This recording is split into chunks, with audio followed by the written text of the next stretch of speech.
मोक्ष मार्ग प्रकाशक स्वाध्याय सीरीज में आप सबका हार्दिक स्वागत है। चौथे अधिकार का स्वाध्याय हमारा चल रहा है। कल तक हम प्रयोजनभूत तत्व कौन कौन से थे उनकी चर्चा कर चुके थे।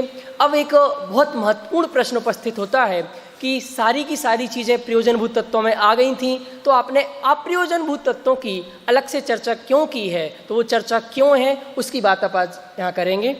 अभी तक अपन ने बात की कि जीव, अजीव, आश्रव, बंध, संबंध, निर्जरा और मोक्ष, इतनी चीज़ें तो जानना जरूरी हैं और बाकी चीज़ें जानना जरूरी नहीं है। जब ये बात हुई कि इतनी चीज़ें जानना जरूरी, तो शिष्य थोड़ा सा भ्रमित हो गया, मिसगाइड हो गया कि फिर ऐसे में तो सब चीज़ आ गई दुनिया की। वही जीव अजीव कह दिया तो पूरी दुनिया में जीव और अजीव के अलावा और चीज़ क्या है?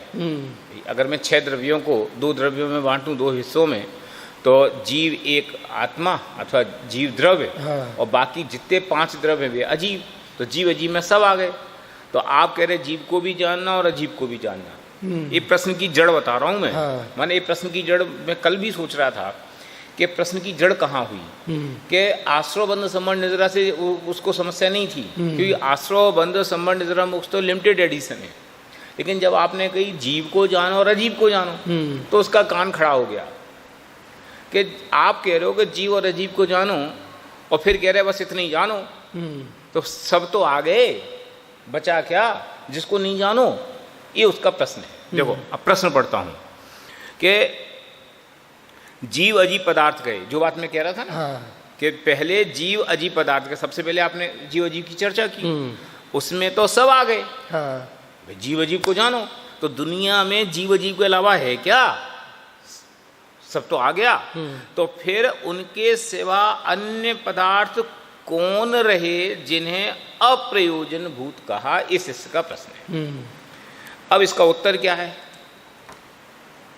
क्यों हम ही तो नहीं कहेंगे कि जीव को जानो कि अजीब को मत जानो, कि अजीब को जानो जीव को मत जानो। तो उत्तर क्या है कि शिष्य ने इस बात को इस एंगल से ग्रहण किया कि अजीब माने दुनिया के सारे अजीब और जीव माने दुनिया के सारे जीव। तो उसको एक प्रश्न पैदा हो गया कि फिर इसके अलावा है क्या दुनिया में जिसको नहीं जानो? और इसका उत्तर क्या होगा कि उसका उत्तर ये है कि हमने जीव अजीव को जानने की बात तो कही, लेकिन जीव अजीव का अर्थ दुनिया के सब जीव अजीव को जानने की जरूरत नहीं है। कि फिर किनको जानने की जरूरत है?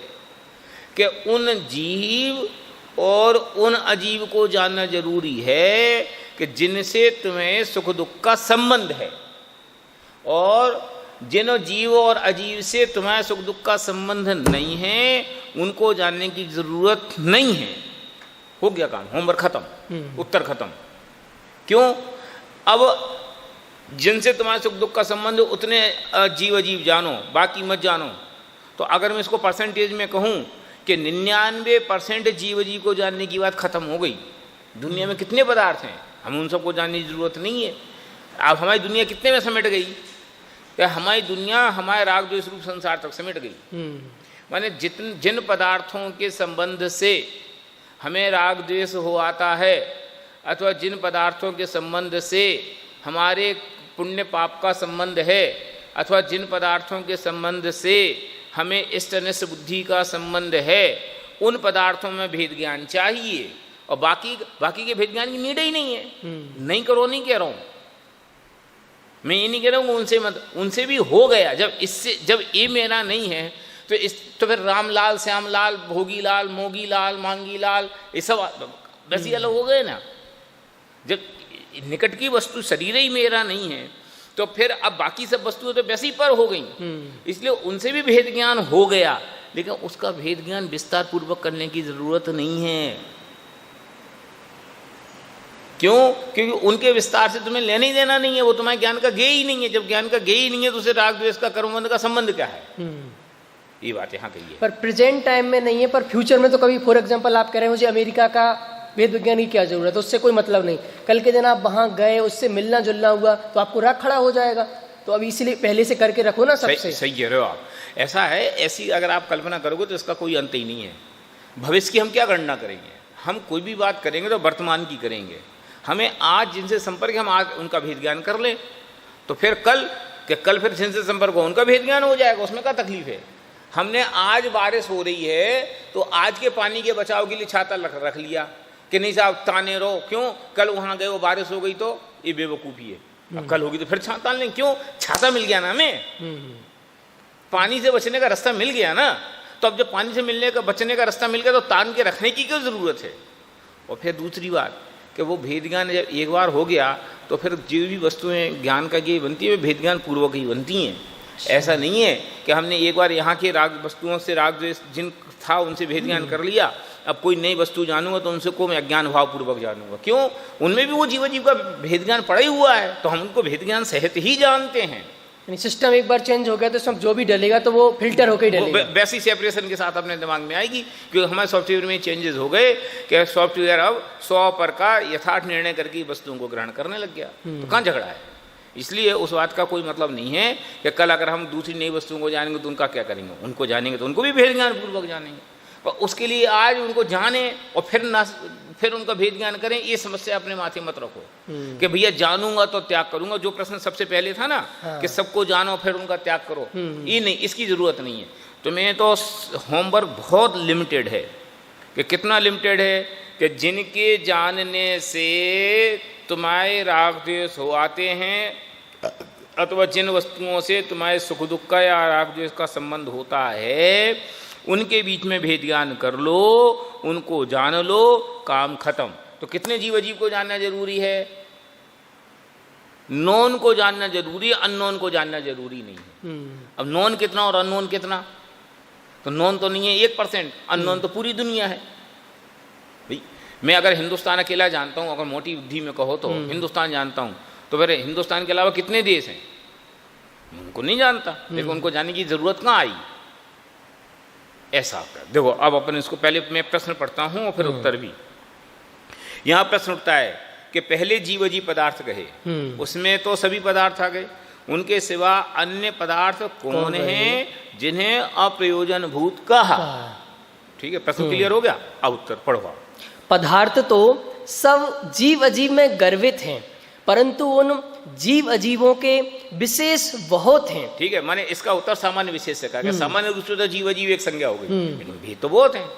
तो भेदों के हिसाब से देखोगे तो बहुत कम को जानने की जरूरत है, विशेष को ज्यादा जानने की जरूरत नहीं है। उनमें से जिन विशेषों सहित जीव अजीव का यथार्थ श्रद्धान करने से स्वपर का श्रद्धान हो, रागादिक दूर करने का श्रद्धान हो, उनसे सुख उत्पन्न हो, तथा आयथार्थ श्रद्धान करने से स्वपर का श्रद्धान नहीं हो, रागादिक दूर करने का श्रद्धान नहीं हो, इसलिए दुख उत्पन्न हो, उन विशेषों सहित जीव अजीव पदार्थ को प्रयोजनभूत जानना। अब देखो ये है ना, ये उनमें से जिन विशेषों सहित, यहाँ से लेकर के जीव अजीव पदार्थों अप्रयोजनभूत जानने, पैराग्राफ का नीचे तक का, और फिर उसका अगला पैराग्राफ, इसको आप अंडरलाइन करो। और ये अंडरलाइन में क्यों करा रहा हूँ, इस बात के लिए अंडरलाइन करा रहा हूँ कि आपको टोडरमल जी के लेखन की स्टाइल ख्याल में आएगी। माने वो कितने विस्तार के साथ उस बात को लिखते हैं, उन्हें उसको लिखने में, अपन बोलने में स्किड कर जाते हैं, लेकिन उन्होंने उसकी अस्ति भी लिखी और उसकी नास्ति भी लिखी, और एक एंगल से नहीं लिखी, उन्हें श्रद्धान और ज्ञान और चारित्र तीनों एंगल से उसकी अस्ति नास्ति लिखी। देखो, जिन विशेषों सहित जीव अजीव का यथार्थ श्रद्धान करने से स्वपर का श्रद्धान हो, 1 रागादिक दूर करने का श्रद्धान हो, 2 और सुख उत्पन्न हो।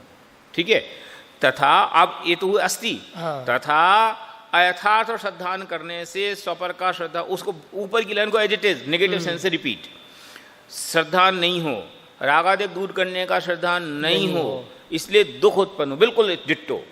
इस उन विशेषों सहित जीव अजीव पदार्थ तो प्रयोजन भूत जानना, कि कितनों को जानना कितनों को नहीं जानना, कि जिनसे तुम्हारी रोटी और पानी का संबंध हो उतने को जानना, जिनसे रोटी पानी का संबंध ना हो नहीं जानना। पूरी दुनिया में यही व्यवस्था है।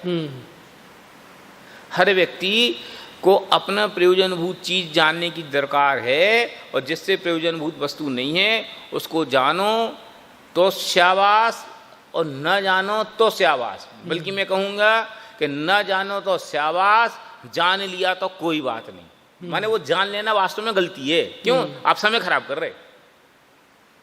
जिससे तुम्हारा काम, जैसे ऑफिस में है, ऑफिस में कोई अकाउंट का आदमी है, अब वो अकाउंट का आदमी अकाउंट की ओर तो ना देखे, और समझ लो सेल्स वाले को देखने की कोशिश करे तो, और फिर रिपोर्ट करेगा साहब मैं सेल्स में इतना इतना देखा, अरे तुमने अकाउंट में क्या देखा, वो तो अभी भूल गया क्योंकि सेल्स में मेरा समय चला गया। बेवकूफ़ है। तुम्हें जो नंबर मिलेंगे अथवा तुम्हारी जो गुडविल नक्की की जाएगी वो सेल्स से की जाएगी कि अकाउंट से? अकाउंट से। तो प्रयोजनभूत को जान और अप्रयोजनभूत कि उसको नहीं जान। क्यों? क्योंकि वो प्रयोजनभूत को जानने में डिस्टर्ब करता है। क्यों? आखिरकार समय तो तुम्हारे पास वही है। ये कह रहे कि जिन विशेषों सहित जीव अजीव को जानने से सुख का संबंध हो उनको जानो। माने जिनको जाने बिना सुखी नहीं हो सकता, दुखी होता है, उनको तो जानो और बाकी को जानने की जरूरत नहीं। तो प्रश्न क्या था कि क्या कितने को जानूं और किनको नहीं, क्योंकि आपने जीव अजीव के होमवर्क में तो सबको डाल दिया। उत्तर क्या आ गया कि जीव अजीव को तो जानना, लेकिन कितने जीव अजीव को जानना कि जिन जीव अजीव के संबंध, जिन जीव अजीव के जानने का संबंध तुम्हारे सुख दुख से, उतने को जानना, बाकी को नहीं जानना। मैंने मना किया। नीचे देखो, तथा हाँ, जिन विशेषों सहित जीव अजीव का यथार्थ श्रद्धान करने या ना करने से स्वपर का श्रद्धान हो या ना हो, तथा रागादिक दूर करने का श्रद्धान हो या ना हो, कोई नियम नहीं है। उन विशेषों सहित जीव अजीव पदार्थ अप्रयोजनभूत जानना। माने भेद ज्ञान के कारणभूत जीव अजीव को जानना अथवा भेद ज्ञान के एंगल से जीव अजीव को जानना, और जिनसे भेद ज्ञान का संबंध ना हो उनको जानने का कोई सेंस नहीं। बस ये मुद्दे की बात होगी। तो दुनिया कितनी समेट गई। माने तुम्हें जिन जीव अजीव के बारे में मिथ्या ज्ञान है उनको जानो, कि शरीर को जानो। क्यों? शरीर के संबंध में तुम्हें मिथ्या ज्ञान है। क्यों? शरीर तो अजीव है, तुम मानते जीव हो हैं। अब कोई एक्स आदमी, उसको जानो या ना जानो उससे कोई फर्क नहीं पड़ता। क्यों? उसके जानने या ना जानने से तुम्हारा सुख दुख का कोई संबंध नहीं है। तो प्रयोजनभूत पदार्थों का दायरा कितना कम हो गया। माने कितनी सारी चीजें उनने एक्सक्लूड कर दी। तुम तो ये कह रहे थे इतना सब जानना पड़ेगा। क्यों? वो तो केवल ज्ञान का प्रश्न खड़ा हो गया। तो फिर नहीं नहीं नहीं नहीं, इतना सब जानने की जरूरत नहीं है।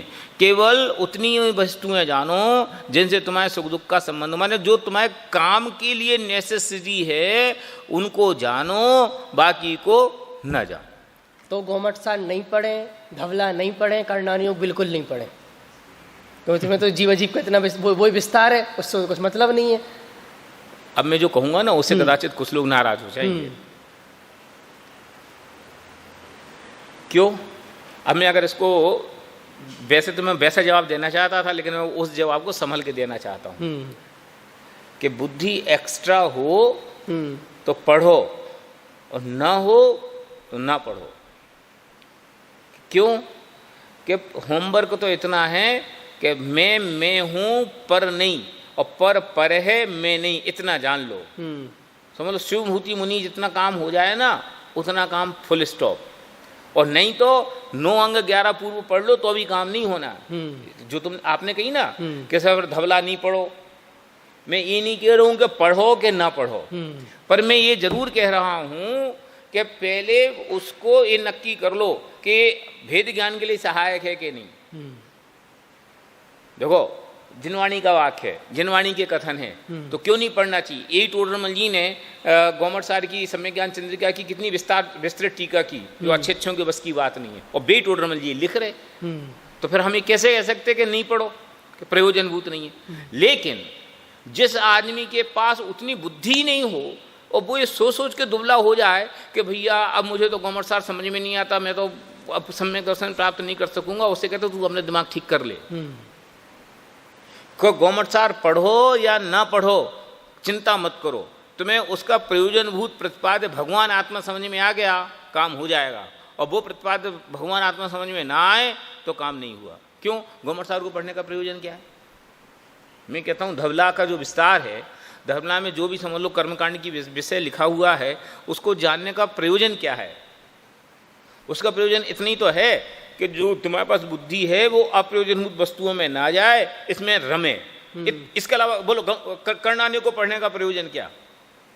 ये 8वें अध्याय में आगे भी ये बात कही, और सम्यक ज्ञान चंद्रिका के शुरुआत में भी ये बात कही कि साहब गोमट सार पढ़ने का प्रयोजन क्या है। कि गोमट सार पढ़ने का प्रयोजन ये है कि मूल बात तो हमें समझ में आ गई, अब बुद्धि एक्स्ट्रा है तो कहाँ खपाऊं। कि फिर गौमटसार आदि ग्रंथों में खपाओ, धपला आदि ग्रंथों में खपाओ। क्यों? क्योंकि तत्व की बात समझ में आ जाए, फिर जो समझ में आए सो करो। लेकिन तत्व की बात समझ में ना आए और इन सब में उलझ जाओ तो एक कदाचित उलझने के रास्ते भी हैं। लेकिन मैं फिर लेकिन कह रहा हूँ, आपने तो केवल धबला की कही, मैं चारों अनुयोगों को शामिल कर रहा हूँ कि चारों अनुयोगों को आप प्रयोजनभूत की श्रेणी में भी रखो तो भी हमें कहाँ दिक्कत है। क्यों? चारों अनुयोगों के अलावा भी कितना सारा विस्तार है जो आप जानने की कोशिश कर रहे हो, जिसको जानने की जरूरत नहीं है।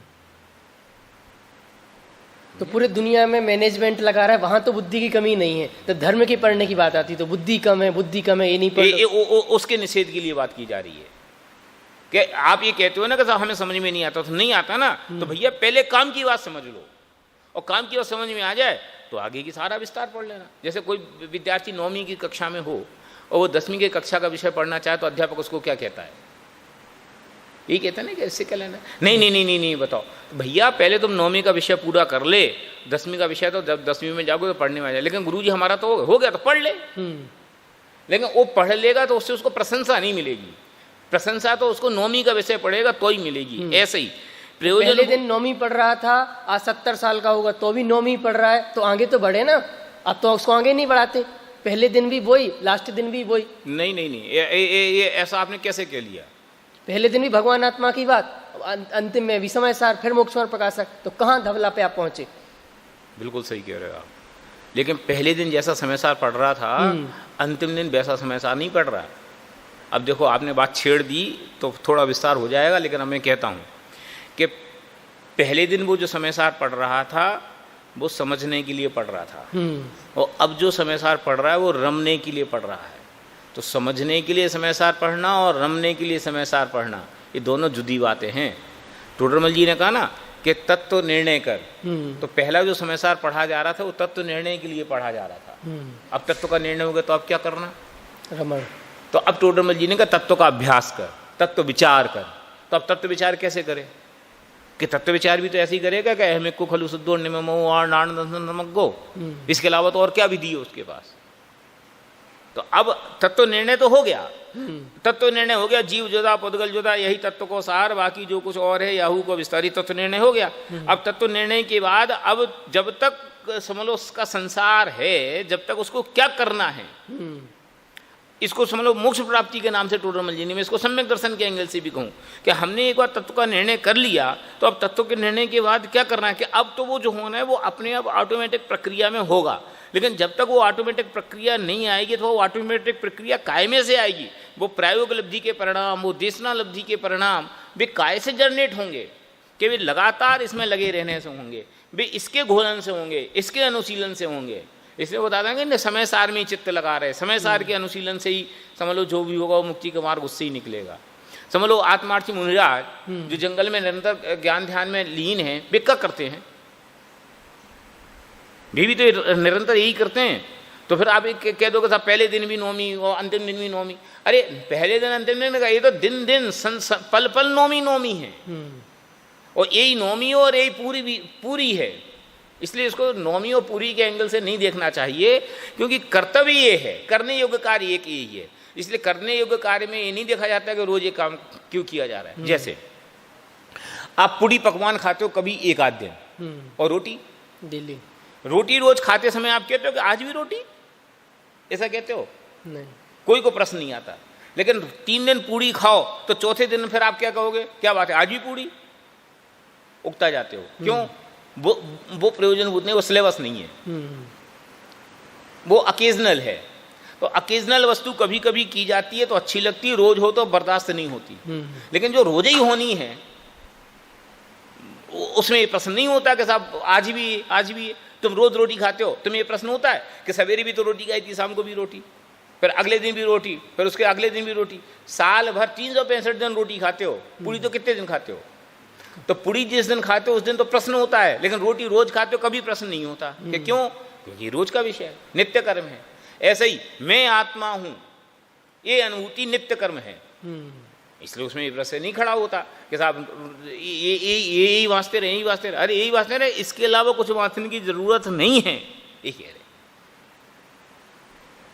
सही है। जैसे जीव और शरीर का चैतन्य मूर्तत्वादि विशेषों से श्रद्धान करना तो प्रयोजनभूत है। अब समझ लो, उसका थोड़ा सा उदाहरण घटा दिया कि जीव और शरीर का तो भेदिक ज्ञान करना है, इसलिए उसका विशेष जानना तो प्रयोजनभूत है, लेकिन अब उसके अन्य विशेषों को इतना जानना जरूरी नहीं है, इसलिए वो अप्रयोजनभूत है। मनुष्यादि पर्यायों का तथा घटपटादि का अवस्था आकार आदि विशेष से श्रद्धान करना अप्रयोजनभूत है। इसी प्रकार जानना, इसी प्रकार अन्य जानना, माने ऐसे और हजारों उदाहरण आप अपने दिमाग में खड़े कर लेना। अब जैसे ये है ना मनुष्य आदि पर्यायों का, ये मनुष्य आदि पर्यायों का मतलब क्या कि मनुष्य आदि पर्यायों का कैसा, मनुष्य के इतने भेद, इतना विस्तार, इतना सब जानो तो बढ़िया और नहीं जानो तो कोई बात नहीं, मानो उसके लिए कोई गम नहीं करना। कैसा वनस्पति के कितने भेद होते हैं, फिर त्रेंच के कितने भेद होते हैं, फिर उसके जघन्य भाव कितने होते हैं, फिर उत्कृष्ट भाव कितने होते हैं, ये सब कदाचित विस्तार आप जानो तो बहुत बढ़िया, न जानो तो उससे आपके मोक्ष मार्ग का बंधन नहीं है। तो इस कहते ही जिसको करणानुयोग को पढ़ने में समझ लो कहता बीमारी या तकलीफ आती ना, उसको तो मजा आ जाता है। बहुत बढ़िया, आपने सही कह दी, मैं सही कहता था, ये लोग बहुत विस्तार देते हैं। और जो करणानुयोग का पक्षपाती है उसको तत्काल कान खड़े हो जाते कि ये कोई बात थोड़ी हुई। अरे भैया, कोई भी बात प्रयोजन रूप होती है, कोई भी बात किसी भी अपेक्षा सहित होती है, सर्वथा नहीं है। इसलिए मैं कह रहा हूँ कोई भी बात को सर्वथा नहीं देखा जा सकता, सर्वथा देखना ही अन्याय है। ये जैन दर्शन का सबसे बड़ा अन्याय है। वो जो बात जिस चश्मे से देखी कही जा रही है उस चश्मे पुरता ही सही है, उसके आगे वो चीज सही नहीं है। और अगर हम उसको सर्वथा मानने लगे तो वो जैन दर्शन की आत्मा ही खत्म हो गई। फिर जैन दर्शन की आत्मा कहाँ बची? अरे वे तो हम तो यहाँ तक कहते हैं कि अनेकांत भी सर्वथा नहीं, अनेकांत में भी अनेकांत है, अनेकांतों पे अनेकांता, हम तो ये कहते हैं। और हम तो आंख बंद करके ये कहते हैं कदाचित हम अपेक्षा लगाना भूल जाए तो भी आप अपेक्षा लगी हुई समझना। क्यों? हम तो अपेक्षा वाले हैं, हमारी तो चिन्ह स्यादवाद है, हम तो स्यादवाद चिन्ह से पहचाने जाने वाले लोग हैं। तो फिर कहाँ झगड़ा है? इसलिए कोई भी बात अपेक्षा सहित की जाती है। तो मुद्दे की बात यह है कि जिन चीज़ों को जानना मोक्ष मार्ग के लिए जरूरी है उतने जीव अजीब को जानो, और बाकी जीव अजीब को कि नहीं जानो। मैं ये नहीं कह रहा हूँ कि जानो तो बढ़िया, नहीं जानो तो नहीं जानो। क्यों? क्षोभसम ज्ञान की बहुत लिमिटेशन है ना भैया, तो क्षोभसम ज्ञान को डिस्ट्रैक्ट मत करो। क्यों? वो दूसरे रास्ते चढ़ गया, फिर वहां से फिर उलझ गया तो क्या कर लोगे? इसलिए बाकी चीज को जानने की जरूरत नहीं है, केवल काम की चीज जानने की जरूरत है, तो सम्यक दर्शन का रास्ता खुलता है। अब दूसरा है कि भाई किसी का व्यक्ति का करणानुयोग में ही मन रमता हो, परिणामों की निर्मलता उससे ही होती है, सूक्ष्मता उसको उसमें ही मजा आता है, तो वो उस चीज में लगा रहे तो क्या दिक्कत है? कौन ने मना किया? चारों अनुयोगों का प्रयोजन बीत रखता है। ये तो कोई कह ही नहीं सकता कि नहीं साहब वो बिल्कुल पढ़ना अप्रयोजनभूत अकार्य कार्य। अरे मूल जैनेन्द्र भगवान की देशना है, तो आप उसको कैसे निषेध कर सकते हो? और फिर चारों अनुयोगों का प्रयोजन क्या है? वीतरागता। और अगर आप ऐसा निषेध करें फिर तो आप आग्रही हो गए, फिर तो आप द्रव्यानुयोग के पक्षपाती हो गए, कर्णानुयोग के आग्रही हो गए कि नहीं साहब वो नहीं पढ़ना। इसकी तो बातें ही नहीं है।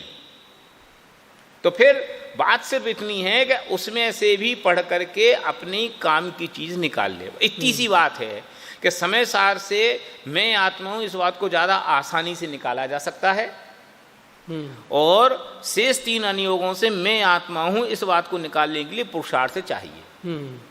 इसलिए प्रथम भूमिका में हम लोगों से कहते हैं कि भैया इसको पढ़ लो, इसमें जल्दी निकल आएगी, और नहीं तो निकलती तो सब जगह इसी है। क्यों? चारों अनुयोगों का प्रयोजन तो आखिरकार भीतर रखता ही। और फिर दूसरी बात कि एक बार तुमने अपना प्रयोजन सिद्ध कर लिया, तुमने आत्मा समझ ली, अब उपयोग को रमाने के लिए क्या करना? टोटरमल जी ने तो ये लिखा कि आगे फिर समयसार पढ़ने से क्या है, फिर तो उसमें ही उपयोग रमाना पड़ेगा। क्यों? क्योंकि जानी हुई विषयों में उपयोग नहीं रमता, नए नए विषयों गणनाओं में उपयोग रमता है। इसलिए अन्य अनुयोग तो उपयोग रमाने के लिए सबसे अच्छे डेस्टिनेशन है, और उसमें भी कर्णानुयोग तो सबसे बढ़िया डेस्टिनेशन है।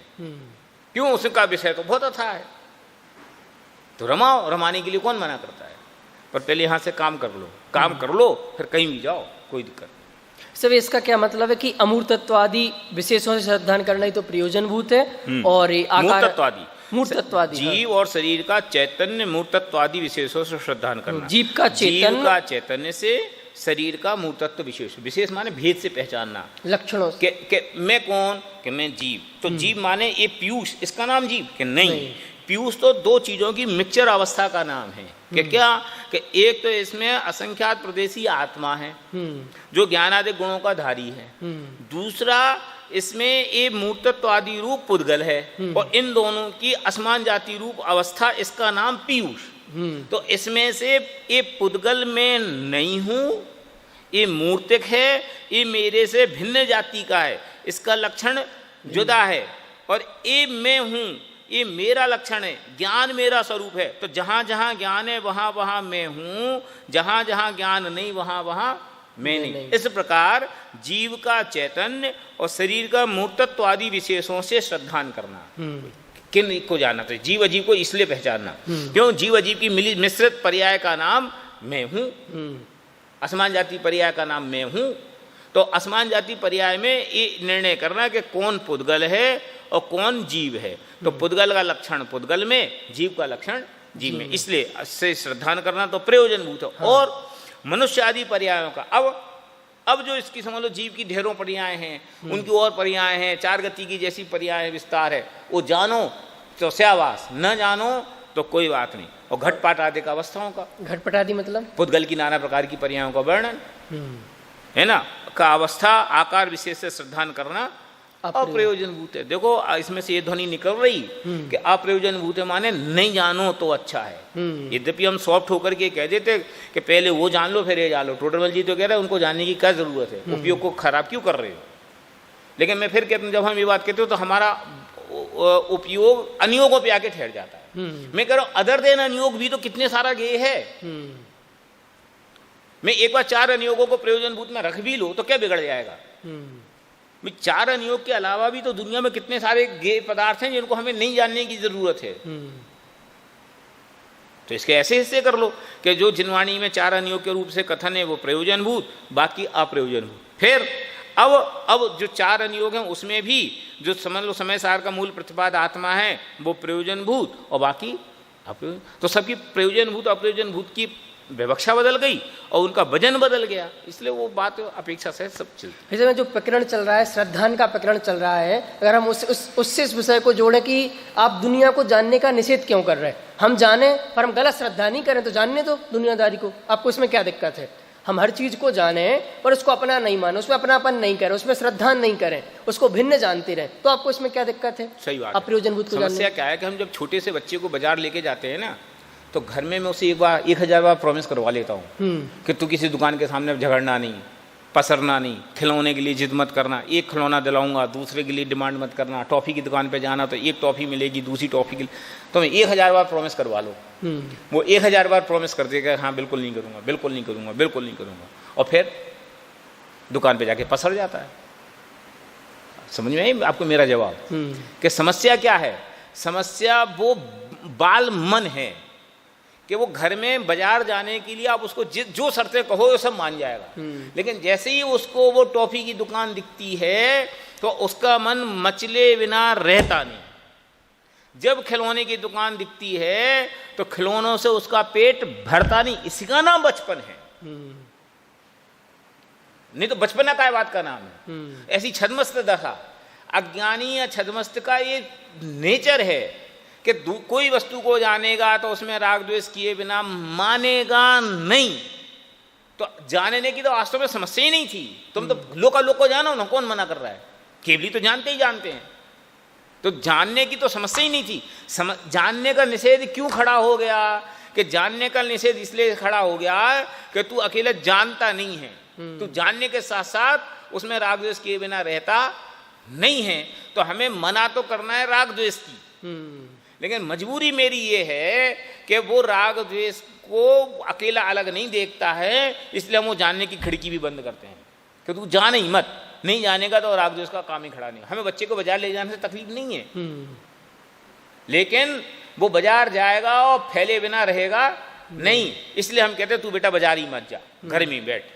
तो हम एक खिलौना ले आएंगे, एक टॉफी ले आएंगे, उतना मिल जाएगा, उससे तेरा काम चल जाएगा। तो प्रयोजनभूत को जान ले, काम खत्म। फिर दूसरी बात कि तेरी शक्ति कितनी, सबको जान ले। तुम्हें सबको जानने का रस क्यों है, जानने का रस क्यों है, दूसरी बात। पहला एंगल तो वो हो गया। अब दूसरी बात कि जानने का रस क्यों है, कि जिस कारण से तुम्हें जानने का रस है उसी कारण से मुझे जानने का निषेध करने का रस है। क्यों? तुम्हें जान करके उसमें जानने की जिज्ञासा है और हम उस जिज्ञासा को नष्ट करना चाहते हैं। तुम्हें क्यों जानना? नहीं नहीं नहीं, देख लें पता नहीं क्या हो। बेटा ये जो पता नहीं क्या होगा जो तुम्हारे चित्त में घुसा है ना, उसी को हम हटाना चाहते हैं।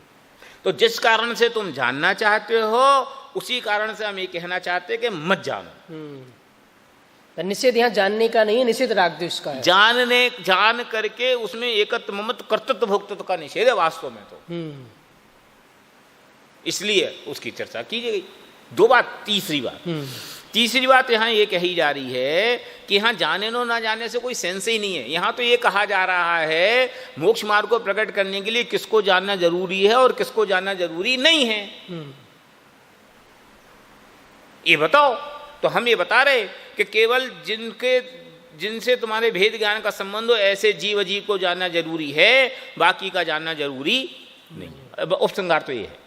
पर दूसरा प्रश्न ये है कि भाई लोक व्यवहार निभाना है, दुनिया में रहना है, तो वो चीज़ें नहीं जाने तो भी कैसे काम चलेगा? जानना तो जरूरी है क्योंकि दुनिया में रहना है। अगर प्रश्न का उत्तर आप ही दे रहे हो, हम नहीं दे रहे।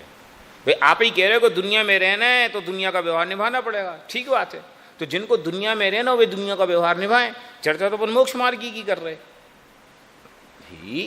जिसको बिजनेस स्कूल में जाना है वो बिजनेस स्कूल की बात को करे, हमें बिजनेस स्कूल में जाना ही नहीं है, हम उसकी प्रोटोकॉल को काय मानेंगे। जिसको राजनीति में जाना है वो राजनीति की व्यवस्थाओं को फॉलो करे, हमें राजनीति करनी ही नहीं है, हमें उसकी व्यवस्था को फॉलो करने की क्या जरूरत है? तो संसार मार्ग और मोक्ष मार्ग दोनों विपरीत मुख वाले लोग हैं। तो तुम कह रहे साहब दुनियादारी में है, दुनिया में रहते इसलिए दुनिया के हिसाब से लोक व्यवहार करना पड़ता है ना। कौन मना कर रहा है? तो करो ना। जिसको दुनिया इष्ट हो वो दुनिया का व्यवहार करे, जिनको दुनिया इष्ट नहीं है वे दुनिया का व्यवहार नहीं करे। जिनको दुनिया इष्ट नहीं इसलिए वे वनवासी हो गए। आप देखो मोक्ष मार्गियों का और संसार मार्गियों का व्यवहार में दोनों में कैसी भिन्नता है। एक देखते हुए आदमी को आवकार करता है, हमारे घर में कोई आया तो आओ पधारो पधारो पधारो, और दूसरा आवकार करने का भी रुकता नहीं है। मुनि महाराज हमारे घर में आए, हे स्वामी नमोस्तु नमोस्तु आत्रो तिष्ठो तिष्ठो, आवकार करो और मेरा विराजो। बोलो आहार लेकर के कितनी देर बैठेंगे? पसंद ही नहीं होना तुम्हारा घर, वे तुम्हारे घर रुकने ही नहीं चाहते।